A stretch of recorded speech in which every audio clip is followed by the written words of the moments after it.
আলহামদুলিল্লাহ, সমস্ত প্রশংসা আল্লাহ তাআলার, যিনি প্রজ্ঞাময়, সকল বিষয়ে ওয়াকিবহাল, মহাজ্ঞানী, সর্বশক্তিমান। তিনি দিনকে রাত দ্বারা আচ্ছাদিত করেন, তারা একে অন্যকে দ্রুতগতিতে অনুসরণ করে। আর সৃষ্টি করেছেন সূর্য, চাঁদ ও নক্ষত্ররাজি, এরা সবই তাঁরই অজ্ঞাবহ। জেনে রেখো, সৃষ্টির একমাত্র কর্তা তিনি, তার হুকুমের একমাত্র মালিকও তিনি। যালিকুমুল্লাহু রাব্বুকুম লা ইলাহা ইল্লা হুয়া খালিকু কুল্লি শাই। তিনি আল্লাহ, তোমাদের রব, তিনি ছাড়া কোনো সত্য ইলাহ নেই, তিনি সব কিছুর স্রষ্টা, অতএব তোমরা তারই ইবাদত করো। তিনি হলেন সমস্ত বিষয়ের তত্ত্বাবধায়ক। সৃষ্টির জন্য রহমত স্বরূপ এবং তাদের অবস্থার সংশোধনের লক্ষ্যে তিনি আল কোরআন নাজিল করেছেন। কিতাবুন উহকিমাত আয়াতুহু সুম্মা ফুসসিলাত মিন লাদুন হাকিমিন খাবির। এটি এমন কিতাব যার আয়াতসমূহ সুদৃঢ়, অতঃপর সবিস্তারে ব্যাখ্যাকৃত মহাজ্ঞানী রব্বুল আলামিনের পক্ষ থেকে। নিশ্চয়ই এ কোরআন সর্বাধিক সঠিক পথের দিশা দেয় এবং সৎকর্মশীল মোমেনদেরকে এ সুসংবাদ দেয় যে তাদের জন্য রয়েছে মহা পুরস্কার। আমি সাক্ষ্য দিচ্ছি যে আল্লাহ তাআলা ছাড়া কোনো সত্য ইলাহ নেই, তিনি ব্যতীত সত্যিকার অর্থে কারো ইবাদত করা যায় না। আমি আরও সাক্ষ্য দিচ্ছি যে মুহাম্মদ সাল্লাল্লাহু আলাইহি ওয়াসাল্লাম আল্লাহর বান্দা ও রাসূল। মানুষের প্রতি আল্লাহর অনুগ্রহসমূহের মধ্যে অন্যতম হলো তিনি তাদের কাছে মুহাম্মদ সাল্লাল্লাহু আলাইহি ওয়াসাল্লামকে প্রেরণ করেছেন মানব জাতিকে কল্যাণের পথে, এবং যার মাধ্যমে তাদের প্রতি আল্লাহর রহমত নাজিল হবে সে বিষয়ের প্রতি আহ্বান করার জন্য। আল্লাহ তাআলা বলেন, ওয়া রাহমাতি ওয়াসিআত কুল্লা শাই। আমার দয়া অনুগ্রহ প্রতিটি বস্তুকেই পরিব্যাপ্ত করে রয়েছে। সুতরাং যারা তাকওয়া অবলম্বন করে, যাকাত দেয় ও আমার আয়াতসমূহের প্রতি ঈমান আনে, তাদের জন্য অচিরেই আমি আমার এই অনুগ্রহ অবধারিত করব। যারা অনুসরণ করে রাসূলের, যিনি উম্মি নবী, যার উল্লেখ তারা তাদের কাছে তাওরাত ও ইনজিলে লিপিবদ্ধ পায়, যিনি তাদেরকে সৎ কাজের আদেশ দেন, অসৎ কাজ থেকে নিষেধ করেন, তাদের জন্য পবিত্র বস্তু হালাল করেন এবং অপবিত্র বস্তু হারাম করেন, আর তাদেরকে তাদের গুরুভাব ও শৃঙ্খল হতে মুক্ত করেন যা তাদের উপর ছিল। কাজেই যারা তাঁর প্রতি ঈমান আনে, তাঁকে সম্মান করে, তাঁকে সাহায্য করে এবং যে নূর তার কাছে নাজিল হয়েছে সেটার অনুসরণ করে, তারাই সফল কাম। বলুন হে মানুষ, নিশ্চয়ই আমি তোমাদের সবার প্রতি প্রেরিত আল্লাহ রাসূল, যিনি আসমানসমূহ ও জমিনের সার্বভৌমত্বের অধিকারী। তিনি ছাড়া কোনো সত্য ইলাহ নেই, তিনি জীবিত করেন ও মৃত্যু দান করেন। কাজেই তোমরা ঈমান আনো আল্লাহর প্রতি ও তার রাসূল উম্মি নবীর প্রতি, যিনি আল্লাহ ও তার বাণীসমূহে ঈমান রাখেন, আর তোমরা তার অনুসরণ করো যাতে তোমরা হিদায়াত প্রাপ্ত হও। আল্লাহ আজ্জা ওয়া জাল্লা তাঁর উপর, তাঁর পরিবার পরিজন, সাহাবায়ে কেরাম ও তাঁর অনুসারীদের উপর সালাত ও সালাম নাজিল করুন। আম্মা বাদ, ইয়া আইয়ুহান নাস ইত্তাকু রাব্বাকুম। হে মানুষ, তোমরা তোমাদের রবের তাকওয়া অবলম্বন করো এবং ভয় করো সেই দিনকে যখন কোনো পিতা তার সন্তানের পক্ষ থেকে কিছু আদায় করবে না, অনুরূপ কোনো সন্তান সেও তার পিতার পক্ষ থেকে আদায়কারী হবে না। নিশ্চয়ই আল্লাহর প্রতিশ্রুতি সত্য। কাজেই দুনিয়ার জীবন যেন তোমাদেরকে কিছুতেই প্রতারিত না করে এবং মহাপ্রবঞ্চক শয়তান যেন তোমাদেরকে কিছুতেই আল্লাহ সম্পর্কে প্রবঞ্চিত না করে। কারণ যে ব্যক্তি তাকওয়ার অধিকারী হয় সে দুনিয়া ও আখিরাতের উত্তম পরিণাম এবং নিশ্চিত বিজয় লাভ করে। আল্লাহ সুবহানাহু ওয়া তাআলা বলেন, আর যারা তাকওয়া অবলম্বন করেছে আল্লাহ তাদেরকে উদ্ধার করবেন তাদের সাফল্য সহ, তাদেরকে অমঙ্গল স্পর্শ করবে না এবং তারা চিন্তিত হবে না। আল্লাহ বলেন, ওয়া মান ইয়াত্তাকিল্লাহা ইয়াজআল লাহু মাখরাজা। আর যে কেউ আল্লাহর তাকওয়া অবলম্বন করে, আল্লাহ তার জন্য উত্তরণের পথ বের করে দেন এবং তিনি তাকে তার ধারণাতীত উৎস হতে রিজিক দান করেন। আর যে ব্যক্তি আল্লাহর উপর তাওয়াক্কুল করে তার জন্য আল্লাহই যথেষ্ট। ওয়া মান ইয়াত্তাকিল্লাহা ইয়াজআল লাহু মিন আমরিহি ইউসরা। আর যে আল্লাহকে ভয় করে, আল্লাহ তার জন্য তার কাজকে সহজ করে দেন। আর যে আল্লাহকে ভয় করে তিনি তার পাপসমূহ মোচন করবেন এবং তাকে দেবেন মহাপুরস্কার। আল্লাহ ভীতির অপরিহার্য বিষয়গুলোর মধ্যে রয়েছে বান্দা একমাত্র আল্লাহর ইবাদত করবে, অন্য কারো ইবাদত করবে না। আল্লাহ তাআলা বলেছেন, ইনিল হুকমু ইল্লা লিল্লাহ। বিধান দেওয়ার অধিকার শুধু আল্লাহ তাআলারই। তিনি তিনি নির্দেশ দিয়েছেন, শুধু তাকে ছাড়া অন্য কারো ইবাদত করা যাবে না। এটাই শাশ্বত দিন, কিন্তু অধিকাংশ মানুষ তা জানে না। ইয়া আইয়ুহান নাসু উবুদু রাব্বাকুমুল্লাযী খালাকাকুম ইলা আখিরিল আয়া। হে মানুষ, তোমরা তোমাদের সেই রবের ইবাদত করো যিনি তোমাদেরকে এবং তোমাদের পূর্ববর্তীদেরকে সৃষ্টি করেছেন যাতে তোমরা তাকওয়ার অধিকারী হতে পারো। আর এটাই হলো তাওহীদের সাক্ষ্য, লা ইলাহা ইল্লাল্লাহ, তথা আল্লাহ ছাড়া প্রকৃত কোনো ইলাহ নেই, এই কথার মর্মার্থ, যা দিন ইসলামের নিদর্শন ও সাফল্যের চাবিকাঠি। আল্লাহ তাআলা বলেন, ওয়া ইলাহুকুম ইলাহুন ওয়াহিদ লা ইলাহা ইল্লা হুয়ার রহমানুর রহিম। আর তোমাদের ইলাহ এক আল্লাহ, তিনি ছাড়া অন্য কোনো সত্য ইলাহ নেই। ওয়াল্লাযী ইউসাউবিরুকুম ফিল আরহামি কাইফা ইয়াশা। তিনি মাতৃগর্ভে যেভাবে ইচ্ছা তোমাদের আকৃতি গঠন করেছেন, তিনি ছাড়া অন্য কোনো সত্য ইলাহ নেই। তাওহীদের সাক্ষ্যের সাথে রিসালাতের সাক্ষ্য অন্তর্ভুক্ত হয়, কারণ মুহাম্মদ সাল্লাল্লাহু আলাইহি ওয়াসাল্লাম নিশ্চিতভাবেই আল্লাহ রাসূল। আল্লাহ তাআলা বলেছেন, মা কানা মুহাম্মাদুন আবা আহাদিম মির রিজালিকুম ওয়ালাকির রাসূলুল্লাহি ওয়া খাতামান নাবিয়্যিন। মুহাম্মদ তোমাদের মধ্যে কোনো পুরুষের পিতা নন, বরং তিনি আল্লাহর রাসূল এবং শেষ নবী। আল্লাহ সবকিছু সম্পর্কে জানেন। আর এ দুটো শাহাদাত বা সাক্ষ্য ইসলামের রুকনসমূহের মধ্যে সর্বপ্রথম রুকন বা স্তম্ভ। ইসলামের রোকনসমূহের মধ্যে আরও রয়েছে 5 ওয়াক্ত সালাত কায়েম করা, যেমন আল্লাহ তাআলা বলেছেন, ওয়াকিমিস সালাহ ইন্নাস সালাতা তানহা আনিল ফাহশাই ওয়াল মুনকার। এবং সালাত কায়েম করুন, নিশ্চয়ই সালাত বিরত রাখে অশ্লীল মন্দ কাজ থেকে, আর আল্লাহর স্মরণই সর্বশ্রেষ্ঠ। তোমরা যা করো আল্লাহ তা জানেন। ইসলামের আরেকটি রোকন হলো যাকাত আদায় করা, যেমনটি আল্লাহ বলেছেন, খুয মিন আমওয়ালিহিম সাদাকাহ। আপনি তাদের সম্পদ থেকে সাদাকা গ্রহণ করুন, এর দ্বারা আপনি তাদেরকে পবিত্র ও পরিশোধিত করবেন এবং তাদের জন্য দোয়া করুন। আল্লাহ তাআলা রমাদানের রোজাকে ফরজ করেছেন, এটি ইসলামের একটি রোকন। আল্লাহ তাআলা বলেছেন, শাহরু রমাদান আল্লাযী উনজিলা ফীহিল কুরআন হুদাল লিন্নাস। রমাদানই হলো সেই মাস যাতে কোরআন নাজিল করা হয়েছে, যা মানুষের জন্য হেদায়েত এবং সুপথের উজ্জ্বল নিদর্শন এবং হক ও বাতিলের মধ্যে পার্থক্য নির্ণয়কারী। কাজেই তোমাদের মধ্যে যে ব্যক্তি এই মাস পাবে, সে যেন এ সময় সিয়াম পালন করে। আর যার সক্ষমতা রয়েছে তার জন্য হজ পালন করা, হজ আদায় করা ইসলামের আরেকটি রোকন। আল্লাহ তাআলা বলেছেন, ওয়াযিন ফিন্নাসি বিল হজ্জি ইয়াতুকা রিজালান ওয়া আলা কুল্লি দামিরিন ইয়াতিনা মিন কুল্লি ফাজ্জিন আমিক। আর মানুষের কাছে হজের ঘোষণা করে দিন, তারা আপনার কাছে আসবে পায়ে হেঁটে এবং সব ধরনের ক্ষীণকায় ক্ষিপ্রগতির উটের পিঠে চড়ে। তারা আসবে দূর দূরান্তের পথ অতিক্রম করে। নবী সাল্লাল্লাহু আলাইহি ওয়াসাল্লাম বলেছেন, আল ইসলামু আন তাশহাদা আল্লা ইলাহা ইল্লাল্লাহ ওয়া আন্না মুহাম্মাদুর রাসূলুল্লাহ। ইসলাম হচ্ছে তুমি সাক্ষ্য দিবে যে আল্লাহ ছাড়া প্রকৃতপক্ষে কোনো ইলাহ নেই এবং মুহাম্মদ সাল্লাল্লাহু আলাইহি ওয়াসাল্লাম আল্লাহর রাসূল। তুমি সালাত কায়েম করবে, যাকাত দিবে, যাকাত আদায় করবে, রমাদানের সওম পালন করবে এবং পথ অতিক্রম করার সামর্থ্য থাকলে বাইতুল্লাহর হজ করবে। আর ঈমান এই যে তুমি আল্লাহ, তার ফেরেশতাকুল, তার কিতাবসমূহ, তার প্রেরিত নবীগণ এবং শেষ দিনের উপর ঈমান আনবে এবং তাকদীর ও এর ভালো মন্দের প্রতি ঈমান রাখবে। আর ইহসান এই যে তুমি এমনভাবে আল্লাহর ইবাদত করবে যেন আল্লাহকে দেখছো, যদি তাকে দেখতে না পাও তাহলে তিনি তোমাকে দেখছেন, এ অনুভূতি পোষণ করবে। হে মোমেনগণ, এ হলো আল্লাহর দ্বীন ও শরিয়া, যা তিনি সৃষ্টিকুলের জন্য নির্বাচন করেছেন, যার মাধ্যমে তিনি তাদেরকে রহমতের চাদরে ঢেকে দিয়েছেন। ফলে এটি তাদের জন্য নানাবিধ কল্যাণ, উপকার ও শান্তি নিয়ে এসেছে এবং বিভিন্ন অকল্যাণ ও অনিষ্টকর বিষয় দূর করেছে।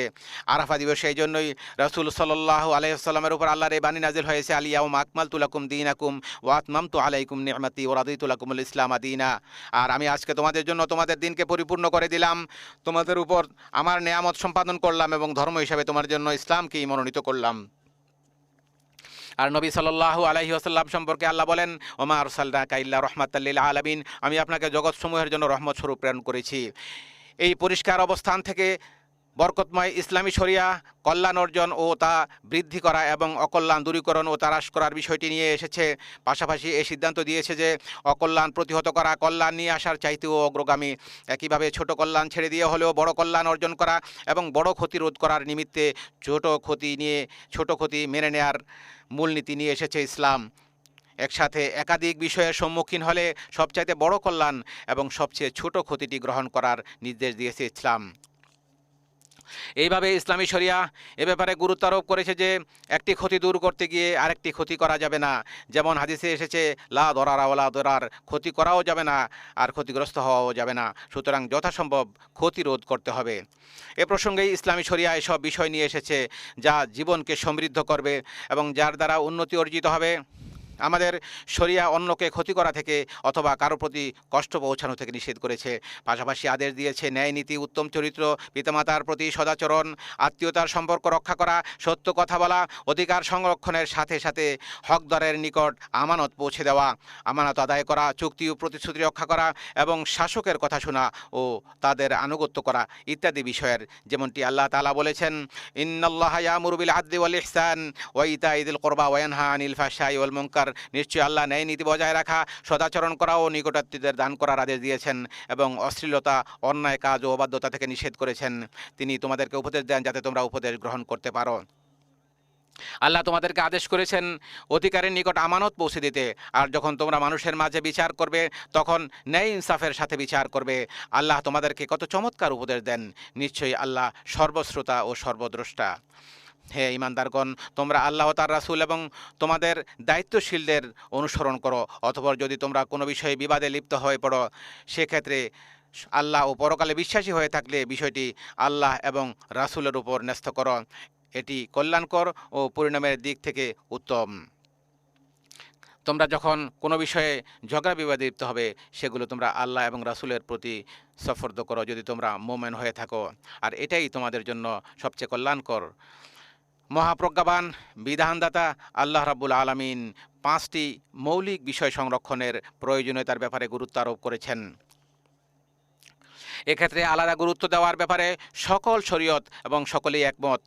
এই 5টি বিষয় হলো দিন বা ধর্ম, জীবন, বিবেক, বুদ্ধি, সম্পদ ও সম্মানের অধিকার সংরক্ষণ করা। বরং ইসলামী শরিয়া এই বিষয়ে বাড়াবাড়ি করাকে শাস্তিযোগ্য অপরাধ হিসাবে বিবেচনা করেছে, আর এজন্যই এই বিষয়গুলোর উপর যত্নবান হওয়াকে জান্নাতে প্রবেশ ও দয়াময় আল্লাহ সুবহানাহু ওয়া তাআলার সন্তুষ্টি অর্জনের কারণসমূহের মাঝে বিশেষভাবে গণ্য করা হয় এবং সুখ, শান্তি, উন্নতি ও দুনিয়াতে সভ্যতার উপকরণ হিসাবে বিবেচিত হয়। এটি অনুপস্থিত থাকলে জীবন বিঘ্নিত হয় এবং এতে ত্রুটি করলে তা আখিরাতের শাস্তির কারণ হবে। আর এই কারণে বিদায় হজে রসুল সাল্লাল্লাহু আলাইহি ওয়াসাল্লাম বলেছেন, ইন্না দিমাআকুম ওয়া আমওয়ালাকুম ওয়া আরাদাকুম আলাইকুম হারাম। তোমাদের রক্ত, তোমাদের সম্পদ, তোমাদের ইজ্জত, সম্মান তেমনি সম্মানিত, যেমন সম্মানিত তোমাদের এই দিনটি, তোমাদের এই শহরটি এবং তোমাদের এই মাসটি, যেমন সম্মানিত তোমাদের এই দিনটি, তোমাদের এই শহরে এবং তোমাদের এই মাসে।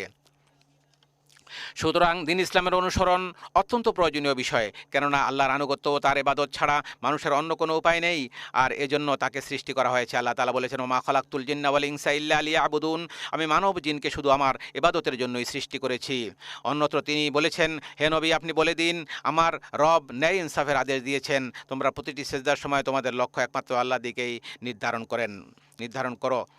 আল্লাহ রাব্বুল আলামিন অন্যত্র বলেছেন, ওয়ালাকাদ বাআসনা ফি কুল্লি উম্মাতির রাসূলা আন ইবুদুল্লাহ ওয়া ইজতানিবুত তাগুত, আমি প্রতিটি জনপদেই একজন করে রাসূল প্রেরণ করেছি, এই মর্মে যে তোমরা আল্লাহর ইবাদত করো এবং তাগুতকে পরিহার করো। অতঃপর তাদের কাউকে আল্লাহ হেদায়েত দিয়েছেন আর কারো উপর গুমরাহি অবধারিত হয়েছে। আল্লাহ তাআলা মানুষের প্রাণ রক্ষা করাকে অপরিহার্য করেছেন এবং রক্তপাতের বিষয়ে সীমা লঙ্ঘনকে নিষিদ্ধ করে বলেছেন, ওয়ালা তাকতুলুন নাফসাল্লাতী হাররামাল্লাহু ইল্লা বিল হক, তোমরা অন্যায়ভাবে কাউকে হত্যা করো না। অন্যত্র তিনি বলেছেন, তোমরা নিজেদেরকে হত্যা করো না, নিশ্চয়ই আল্লাহ তোমাদের প্রতি অত্যন্ত দয়ালু। আল্লাহ রাব্বুল আলামিন মানুষের জীবনকে সংরক্ষণের নির্দেশ দিয়েছেন। আল্লাহ সুবহানাহু ওয়া তাআলা একইভাবে সম্পদ সংরক্ষণের প্রয়োজনীয়তার ক্ষেত্রে তার কোরআনে বর্ণনা করেছে। আল্লাহ তাআলা তার কোরআনে বলেছেন, হে ঈমানদারগণ, তোমরা একে অপরের সম্পদ গ্রাস করো না, তবে পারস্পরিক সম্মতিতে যে ব্যবসা করা হয় তা বৈধ। বুদ্ধি বিবেকের সংরক্ষণের প্রয়োজনীয়তা সম্পর্কে আল্লাহ সুবহানাহু ওয়া তাআলা বলেন, ইয়া আইয়ুহাল্লাযীনা আমানু ইন্নামাল খামরু ওয়াল মাইসিরু ওয়াল আনসাবু ওয়াল আজলামু রিজসুম মিন আমালিশ শাইতান ফাজতানিবুহু লাআল্লাকুম তুফলিহুন। হে ঈমানদারগণ, মদ, জুয়া, মূর্তি ও ভাগ্য গণনার তীর এসব কিছুই শয়তানের নাপাক কাজ, সুতরাং তোমরা তা থেকে দূরে থাকো যাতে সফল কাম হতে পারো। শয়তান মাদকের দ্বারা তোমাদের মধ্যে শত্রুতা ও বিদ্বেষ সৃষ্টি করতে চায় এবং তোমাদেরকে আল্লাহর স্মরণ ও সালাত থেকে বাধা দিতে চায়। কাজেই তোমরা এর থেকে কি নিবৃত হবে না? কিতাবুল্লাহ ও সুন্নতে মানুষের সম্মানে আঘাত করার বিষয়ে নিষেধ করা হয়েছে, কারো সম্মানে আঘাত করা যাবে না। আল্লাহ তাআলা বলেন, ওয়াল্লাযীনা ইউযুনাল মুমিনিনা ওয়াল মুমিনাতি ইলা আখিরিল আয়াহ, আর যারা কোনো অপরাধ ছাড়া মুমিন নরনারীদেরকে কষ্ট দেয় তারা অপবাদ ও স্পষ্ট পাপ বহন করল। আল্লাহ সুবহানাহু ওয়া তাআলা আরও বলেন, নিশ্চয় যারা সতীসাথী সরল মনা মুমিন নারীদেরকে অপবাদ দেয় তারা দুনিয়া ও আখিরাতে অভিশপ্ত, আর তাদের জন্য রয়েছে মহাশাস্তি। আল্লাহ সুবহানাহু ওয়া তাআলা আরও বলেন, হে ঈমানদারগণ, তোমাদের কোনো সম্প্রদায় যেন অন্য সম্প্রদায়কে উপহাস না করে, হতে পারে তারা তাদের চাইতে উত্তম। একইভাবে তোমাদের কোনো নারী যেন অন্য নারীকে উপহাস না করে, হতে পারে তারা তাদের চাইতে উত্তম। তোমরা একে অপরকে নিন্দা করো না এবং তোমরা কাউকে মন্দ উপাধি দিও না। ইমানের পর মন্দ নাম ব্যবহার করা কতই না খারাপ, আর যারা তওবা করেনি তারা জালেম। হে মোমেনগণ, তোমরা অনেক পরিমাণ মন্দ ধারণা থেকে বেঁচে থাকো। কতক ধারণা তো অপরাধ।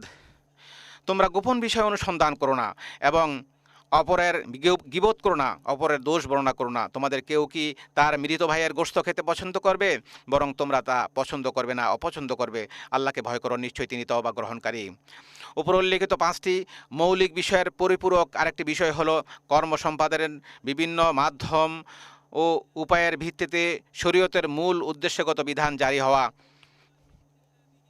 আদিষ্ট বিষয়াবলী সম্পাদনের জন্য যে মাধ্যম গ্রহণ করা অত্যাবশ্যক হয়ে পড়ে, সে মাধ্যম গ্রহণ করাও শরীয় আদেশের অন্তর্ভুক্ত হিসাবে গণ্য হবে। অনুরূপভাবে যে মাধ্যম বা উপায় গ্রহণ না করলে আবশ্যকীয় কাজ তথা ওয়াজিব সমূহ সম্পাদন করা যায় না, সে মাধ্যম গ্রহণ করাও শরীয়ত মতে ওয়াজিব হয়ে পড়ে। কাজেই কোনো কাজ সম্পাদনের ক্ষেত্রে যে সকল মাধ্যম বা উপায় অবলম্বন না করলে শরীরী উদ্দেশ্য তথা জরুরি স্বার্থ অর্জিত হয় না, সে সকল মাধ্যম বা উপায় অবলম্বন করাও একই হুকুমের অন্তর্ভুক্ত। আর এজন্যই একজন মুমিনের উচিত উল্লেখিত 5টি অত্যাবশ্যকীয় বিষয়ের হেফাজত করা। এর মাধ্যমে তার চারিত্রিক বিশুদ্ধতা ও জীবনের স্থিতি রক্ষিত হবে। সাধারণ মানুষ এর মাধ্যমে তাদের দিন ও দুনিয়াবী স্বার্থ হাসিল করতে সক্ষম হবে। আর এ লক্ষ্যেই আল্লাহ সন্তুষ্টি ও পরকালীন নেকি অর্জনের জন্য মানুষের একে অপরকে সহযোগিতা করা কর্তব্য।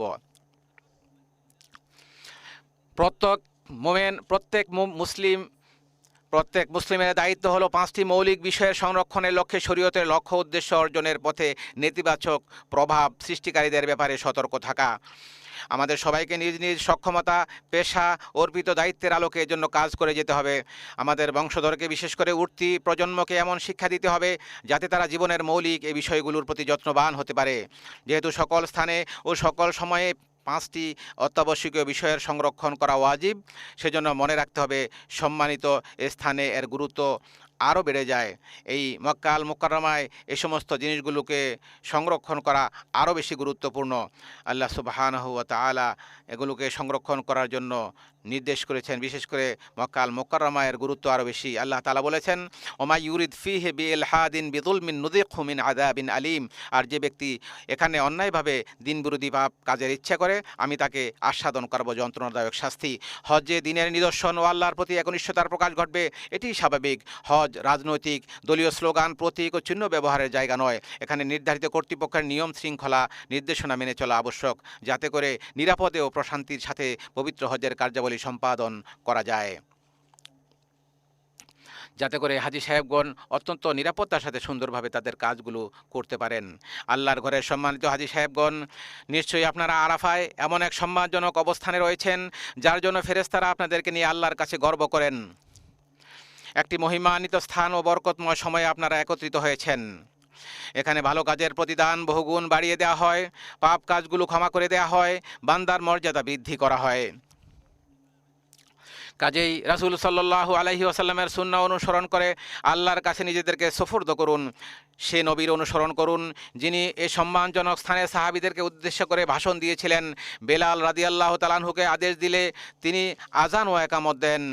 অতঃপর রাসূল সাল্লাল্লাহু আলাইহি ওয়াসাল্লাম 2 রাকাত যোহরের সালাত আদায় করেন। এরপরে একামত দেয়া হলে রাসূল সাল্লাল্লাহু আলাইহি ওয়াসাল্লাম আসরের 2 রাকাত সালাত আদায় করেন।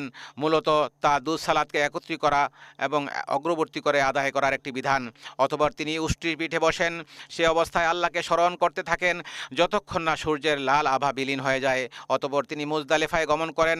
পথিমধ্যে সাহাবীদেরকে বিনয়, নম্রতা ও সহনশীলতার উপদেশ দেন। মুজদালিফায় পৌঁছে 3 রাকাত মাগরিব ও 2 রাকাত এশার নামাজ তিনি আদায় করেন।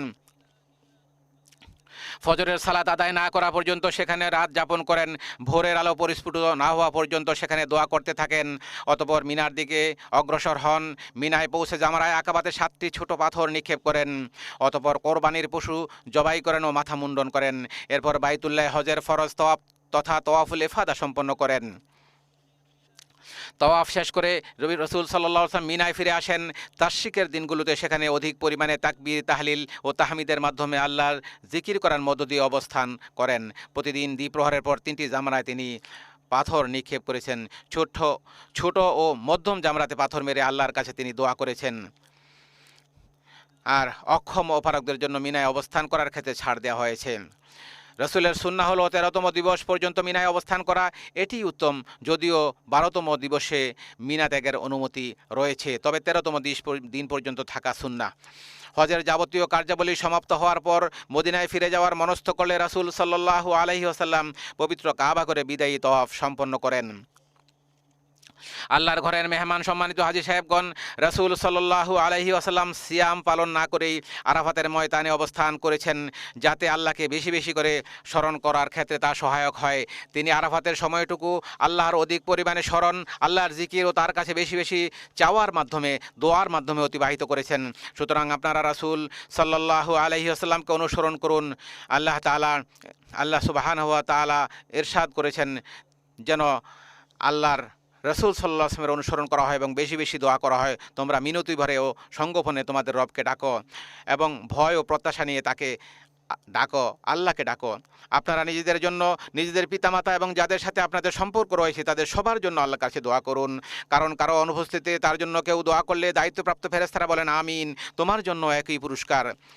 আমাদের ফিলিস্তিনি ভাইদের জন্য দোয়া করুন, দুঃখ দুর্দশায় তারা নিপতিত, শত্রুদের আঘাতে তাদের রক্ত ঝরছে, তাদের ঘরবাড়ি ও ভূখণ্ড শত্রুদের ধ্বংসযজ্ঞের শিকার হচ্ছে, নিত্য প্রয়োজনীয় ঔষধ, পথ্য, খাবার, পানীয়, বস্ত্র থেকে তাদেরকে বঞ্চিত করা হচ্ছে।